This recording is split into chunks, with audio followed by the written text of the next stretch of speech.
Gustavo, has afirmado que la política cambiaria de ambos países ha potenciado el contrabando y el bachaqueo. Explícanos. Sí, claro, porque eso es lo que determina la diferencia de precio. Mientras un kilo de harina aquí vale 25 bolívares, creo que está en este momento, no estoy seguro, allá cuesta pues muchísimo más, 10, 12 veces más, en términos del cambio, ¿no?, de la moneda. Y eso hace muy competitivo, digámoslo así, el contrabando, pues, ¿no? Y para financiar toda una cadena de corrupción y para colocarlo en buena parte del país. Yo te decía ahora lo del combustible. El combustible cubre la demanda nacional, no estamos hablando de Cúcuta, es La de todo demanda el nacional país. de De Colombia. Colombia, sí. El 62% sí es 45.000 barriles diarios. Ahora, en relación al tema cambiario, en el caso colombiano eso es de vieja data, ¿no? Fue Pastrana en el año 2000 que dictó una resolución mediante la cual, en primer lugar, crea un mercado paralelo en Cúcuta o en toda la zona fronteriza, fundamentalmente en Cúcuta, para que flotara el bolívar respecto del peso, desvinculándolo del mercado ordinario que maneja el Banco Central, donde sigue pues flotando el peso respecto del dólar. Eso hace que ese mercado, que viene desde el año 2000, insisto, porque este paralelismo lo venimos arrastrando, ¿no?, legalizado, porque en el pasado hubo también estos elementos, digamos, no formales, no oficiales, que funcionaban entre los dos países.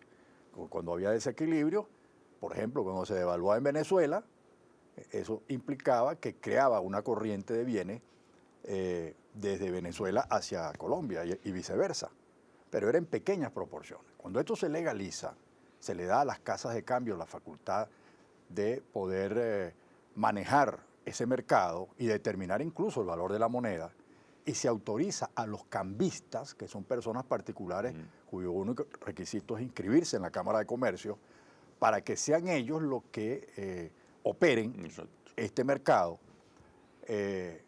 y además le dan a esas casas de cambio la posibilidad de recibir hasta $10,000 sin que haya ningún tipo de justificación real. Entonces crearon las bases para generar un mercado de lavado del dinero del narcotráfico, que es una cosa real. Estando yo en Colombia, se decomisaron 2 containers de billetes de dólares. La gente piensa que esto es una cosa ficticia, lo del lavado.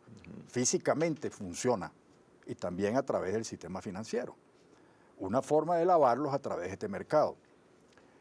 Y, por supuesto, estimula el contrabando porque estas casas de cambio entran a formar parte del negocio, ¿no?, y les conviene ir abriendo la brecha para estimular cada vez más el contrabando, y en eso se valen de algunos instrumentos, porque fíjate, ese es un mercado que no es transparente, no se sabe cuántos bolívares se transan, y Dollar Today, que es un brazo del mismo mercado, funciona con ellos, es el que marca la pauta.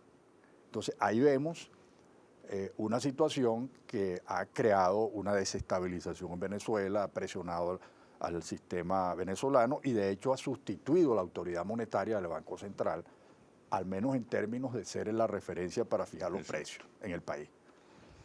Entonces, este punto yo creo que es clave.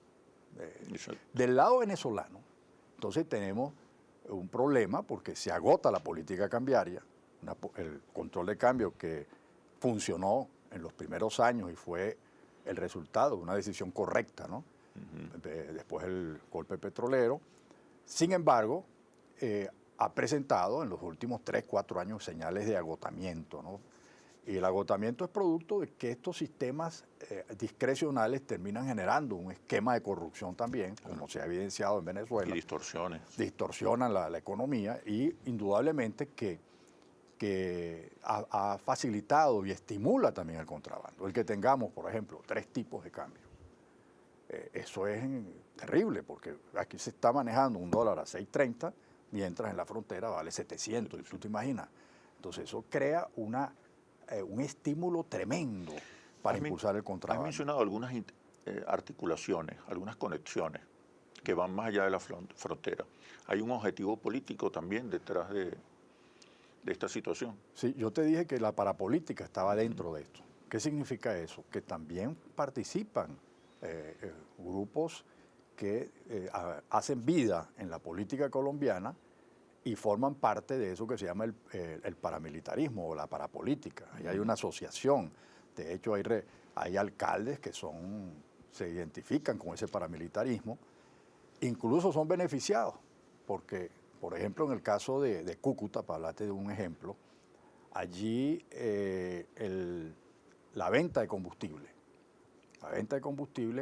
el precio de la gasolina, como se expende, la fijan los municipios. Hay decretos. Y al fijar a los municipios, ¿se lo fijan a quién?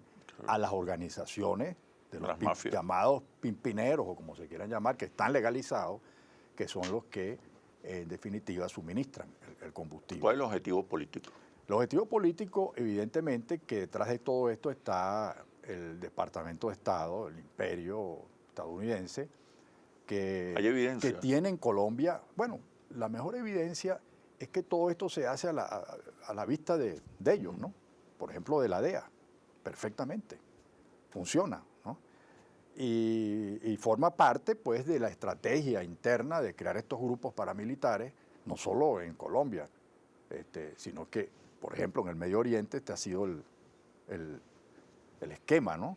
Siria, Libia, etcétera, sembrar a estos países de paramilitares. Cautizar a la sociedad. O sea, en el caso colombiano se genera supuestamente para enfrentar a la guerrilla desde el propio Estado, pero al final terminó teniendo su propia autonomía y están estructurados con cabezas visibles, ¿no? Incluso hay una cantidad de diputados, parlamentarios, miembros del gobierno de Uribe, secretarios, etcétera, que están en la cárcel, procesados por eso. Uribe es el único que falta, ¿no? Realmente, porque han ido determinando todo y Uribe está todavía allí, y esa discusión sigue allá en Colombia, ¿no? Alrededor de ese tema. Entonces, indudablemente que ahí hay una intencionalidad, hay un riesgo para Venezuela. Esta penetración del paramilitarismo, ya no solo en la frontera, sino a nivel nacional, es realmente una gran amenaza, una terrible amenaza para la solamente la estabilidad del gobierno bolivariano, la estabilidad del Estado. Del Estado como tal y del gobierno como tal, porque en definitiva hay una intencionalidad de derrocar al gobierno, eso viene, es una constante, digamos, para imponer, digamos, desde afuera una fórmula que les permita volver atrás en el manejo y en el dominio de la industria petrolera y en las decisiones fundamentales del país. Mira, el gobierno está tomando decisiones en la frontera, ha cerrado la frontera con Colombia. ¿Qué eficacia tienen estas medidas? Pero la respuesta, por favor, cuando regresemos de los comerciales.